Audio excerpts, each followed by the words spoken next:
tell you how elated, delighted I am to be in such an institute of eminence, literally speaking, and I congratulate you all for getting that formal status of an institute of eminence also. For decades, some 6 decades, you have been pioneering in the field of technical education. I was so happy to hear during my conversations this morning that some of the things that I really value in engineering education were rooted here in this institute. For example, promoting industry engagement rather than only theoretical studies in classrooms, or the flexibility of choosing from a range of interests for the students. This is what I saw was lacking, and what I see today happening, positive, seems to have started again here. Or the semester system, which I very much valued when I was a student, seems to have started here again.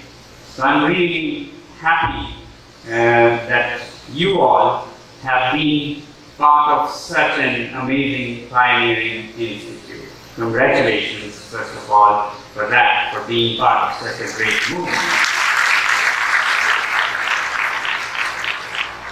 To the graduating students today, it's your day, and I wish you a great turning of a chapter in your lives, and I wish you to become a part of solving problems and transforming lives, or at least be on the solution side of the line and not the problem side of the line, because the world today is going through a kind of crisis, environmentally speaking, socially speaking, and I am afraid much of it is the doing of us engineers. So I very much hope that you all go out and stand on the solution side, because when with a purely Western approach we put material things above spiritual, emotional, social, community issues, and when we only talk about intelligence and cleverness rather than wisdom, we create a world that disintegrates in ways that we today see. I've always distinguished cleverness from wisdom. We in India have been very rich in this ancient wisdom, and I would like you all to carry forward this legacy. Cleverness is about being able to do things. It's the monkey mind excitement of I can do this, I can do that, I can make green horses and red pigs and all kind of things. But wisdom is about not doing everything that you can do. So therefore, I very much wish that this tradition of Indian wisdom, of harmony of life, rather than just doing what you can, that monkey cleverness, you will stand on the side of wisdom, on the side of solution for the world. But to solve problems, the biggest quality you need is perhaps not your engineering skills of coding or thermodynamics or hydraulics. For solving problems, for me the biggest quality is empathy. When you have empathy for the pains that people go through, and you want to do things to change and to transform things, and other things happen on their own, you can acquire all kinds of skills or get people with those skills, provided you have that empathy for the world. And engineers are not about engines and technical alone. They are basically, in my understanding, they are fixers, solvers of problems, whatever they may be. Just to cite some parts of my own little journey, many people ask me, how come you worked in education reform after doing your mechanical engineering? Well, I did whatever it took to solve the problems of the people. To begin with, I didn't choose engineering because I wanted to become an engineer. It was just that in my 11th class, when I didn't know what I wanted to choose, unlike many others who knew exactly, engineer or doctor,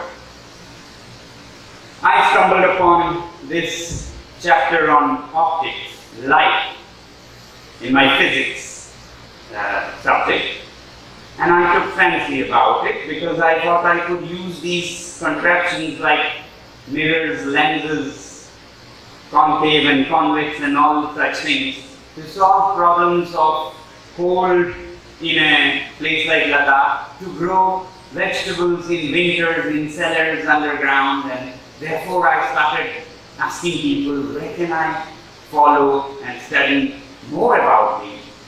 And that's when an uncle of mine, who was an engineer, guided me by saying that you can do mechanical engineering and you'll get a general base of these things. And that was the reason why I chose to become or study mechanical engineering. Now, while doing mechanical engineering, there came a situation where I had to finance my education myself. And it's, as you would know, not the cheapest thing. So, to finance it myself, I had to do something. And one of the few things I could do was to teach science and math. And I started teaching young children what I knew in very exciting, engaging ways during my vacations. And that brought me face to face with the education system, where, as was mentioned, children were failing in their hundreds and thousands. 95% of them were failing. And yet, the society and the system would blame them for the failure. You would know better that when 95% of the products fail, it's more the system than the products, whether it's in a car industry or a software industry.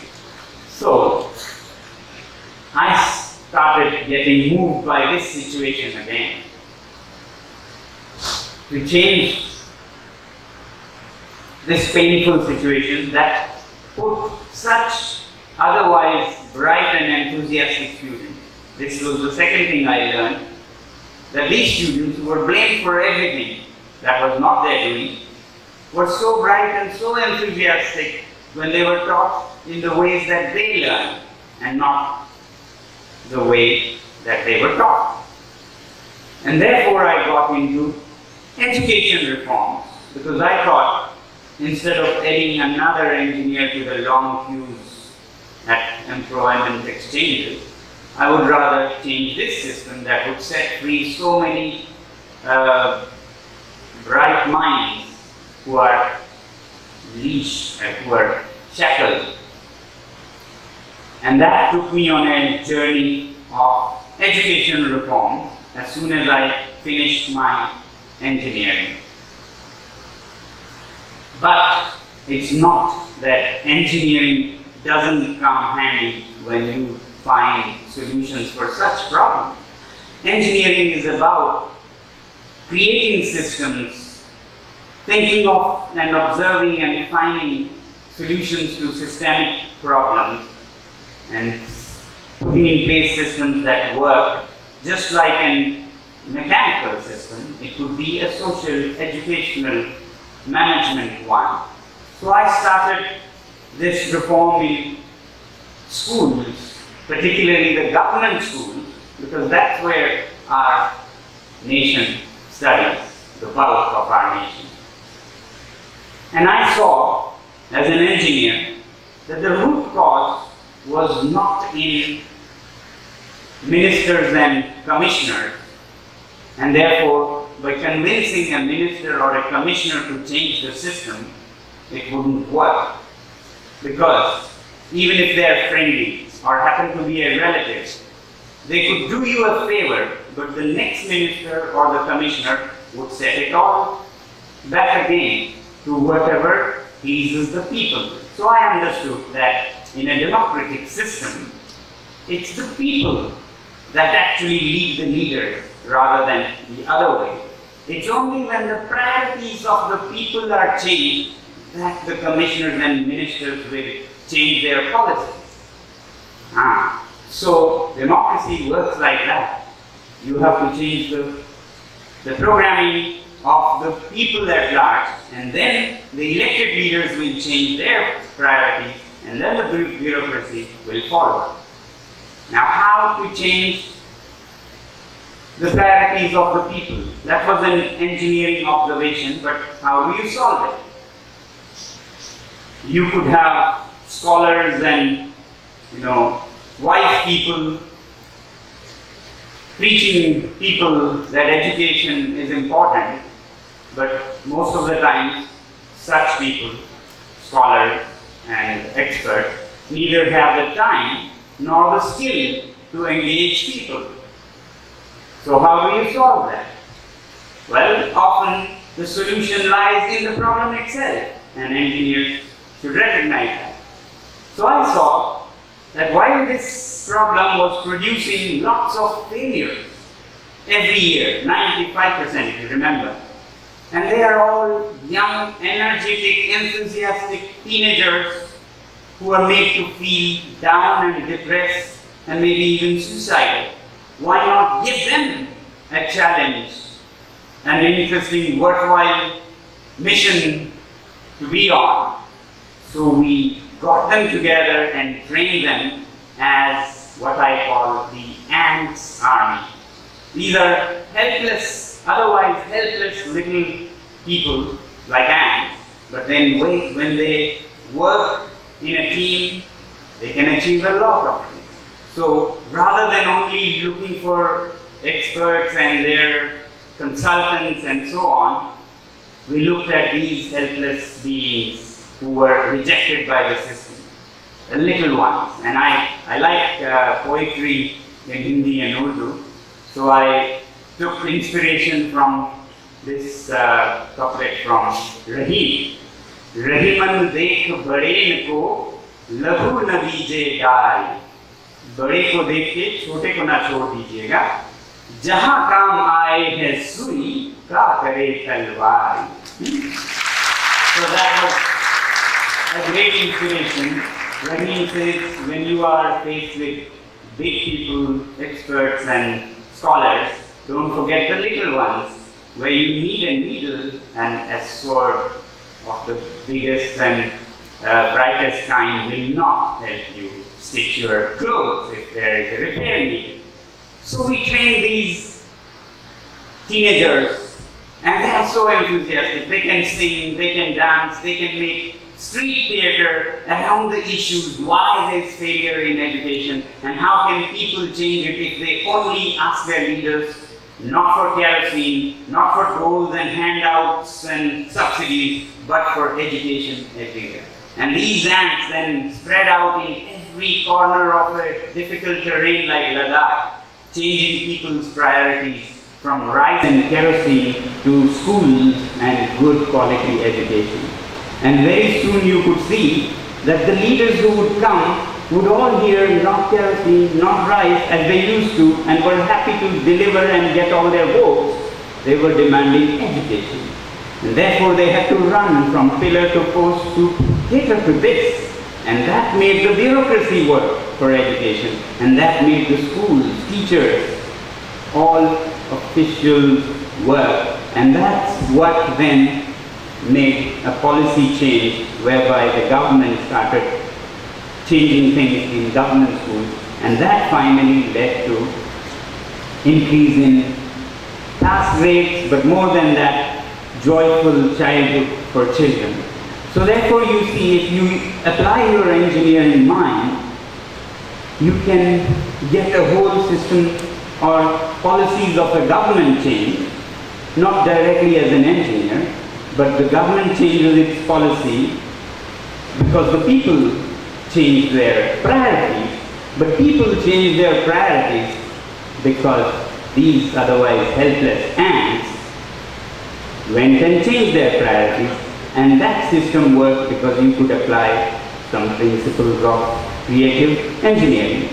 So you could apply your skills and the innovative mindset in whatever situation to solve the problem, do whatever it takes. If it is education, their problem, solve that of the people.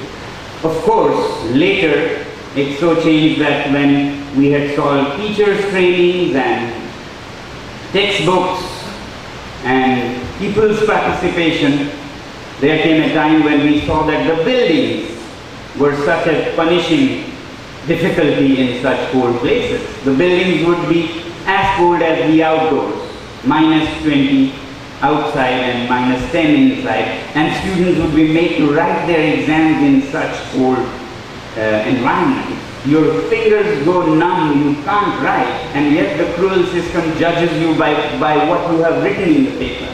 This was unfair. And yes, engineering of the kind that you understand can be of help. So I started using that technical engineering to create solar heated buildings that would stay +15, even in -15, and students could deal with it easily. And for that came handy the renewable energy courses that I had taken in my college days, and using materials that are locally available, contextual, not concrete, not steel columns and beams, but mud, earth that you find right under your feet. How about using this ancient tradition of building houses with mud?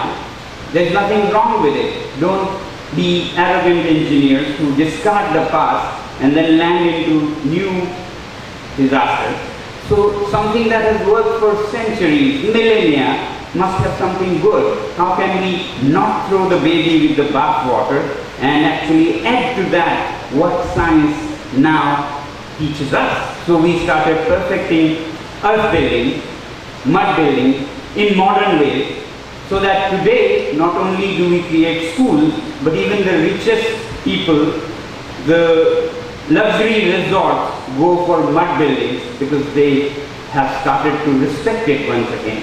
So you can use your engineering to choose materials, natural materials like mud, add science that relieves you of the pollution and emission of heating systems in a cold place. Sun, simply sun, which shines over everyone's head, rich or poor, like earth, which is under everyone's foot, rich or poor. So you can apply these to solve problems. So basically what I was saying was that engineering is about solving problems, fixing problems, and using whatever resources you have. It's not only about jobs and salaries and careers. It's mostly about solving problems, and the thing behind is empathy. But today I feel often disturbed when I'm invited to some of these eminent institutes, IITs and so on, for technical fairs. I see that young engineers, very bright and capable, they are demonstrating their skills by making robots fight, by racing drones. And I find it very sad. It's fine to do that a little bit, But if that's the main thing that you are proud of, it's sad. Because ours is a country where people have much more serious problems than fighting robots and racing drones. Maybe in New York and London, they have solved their water issues and sanitation issues and farm issues, so they can do this thing of racing and fighting robots and drones. Even there, I would say they have much more serious challenges like climate change and social fabric breaking down to solve. And we should not ape and imitate those universities and start doing that and taking pride in our country. I would like you all, or those of you who can afford heart or wallet permitting, to go and solve the problems of the people in the country. More than robots, more than iPads, they perhaps need your engineering skills in making an evaporative cooling system that keeps their food longer, that keeps their milk for a week before it goes bad, or that preserves their food and nourishes their children, or solve the problem of toilets. How we use more water in flushing our toilets than in drinking and washing clothes and all the rest put together. How some of you could solve this problem, make manure of the human waste, thereby solve the debt trap that farmers often get into because they buy artificial fertilizers, while all the nutrients that the farm needs is in their human waste. Now, to get that human waste to the farm in a dignified way can be a solution. Similarly, water issues, just as I said. Toilets that have been imitated from the West are a disaster for them and for us. It could solve, a good solution could solve all the water issues, because more than half goes in that damn toilet. And all the manure that goes down pollutes the ground, pollutes the lakes, and then forces farmers to separately solve the nutrients for the farm by taking debts, and when they can't pay the debts, we die. These are problems that our country needs to solve more than drones and robots.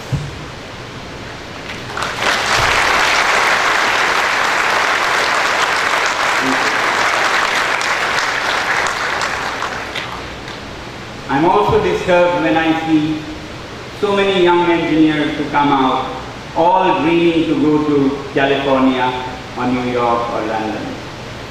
Maybe you could go for an experience, but your Karma Bhumi is your nation, your village, your region, where you can make things better than now, and very soon perhaps better than those countries that you aspire to go. Why not create your own dreamlands wherever you are? If each of you take care of your own region, the nation, I can tell you, will take care of itself. So people also, thank you, ask me often, how come you stayed put in a place like Ladakh and didn't go to the US or Bangalore or Mumbai? Well, I was not looking for career, money, comfort, smoothened infrastructure, functional systems and so on. I was looking for exactly the opposite, so that there is some challenge in making things work. It's that challenge of creating solutions where there aren't that drives a good engineer, I think. And that's what has driven me, and that's why I wish you all a life not full of success and comfort, because that makes you complacent. That kills your brain cells. Research has proved that the neurons grow best when they get stimulus of all kinds. And stimulus comes not from comfort and success. It comes from challenges and failures. I wish you a life full of challenges and some failures also that teach you a lot.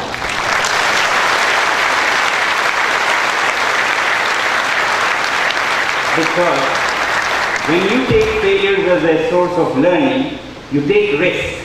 If you take failures at the end of life, you don't take risks, and then you become a run-of-the-mill insect. So I wish you challenges, some failures, and a lot of learning, and solve where the problems are. And to answer why I chose a place like mine, which had all the challenges, again I go to a Urdu couplet this time that I take a great inspiration from. And if you know Urdu, let me see. Falak, you know falak means आसमान, sky. फलक को जिद है जहां बिजलियां गिराने की, हमें भी जिद है वहीं आसमान